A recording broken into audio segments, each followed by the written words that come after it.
Narito ang balita mula sa GMA Integrated News. Handa si Senate President Cheese Escudero na pirmahan ang arrest warrant laban kay suspended Mayor Alice Guo.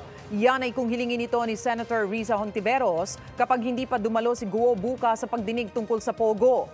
Bukod kay Guo, sinabina na rin ng Senate Committee on Women and Children ang mga kaanak ng alkalde. Sabi ni Escudero, kailangan magpakita ng medical certificate ang kampo ni Guo kung hindi siya makakasipot. Una nang sinabi ng kampo ni Guo na posibleng hindi dumalo sa susunod na pagdinig ang alkalde dahil sa trauma.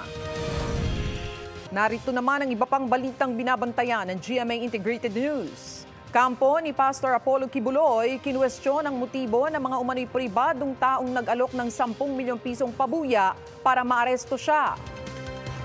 Thunderstorm advisory itinaas sa ilang probinsya sa gitnang Luzon, Calabarzon at sa Metro Manila. At sa 24 oras, update sa investigasyon sa pagsabog ng mga paputok sa isang firing range sa Zamboanga City.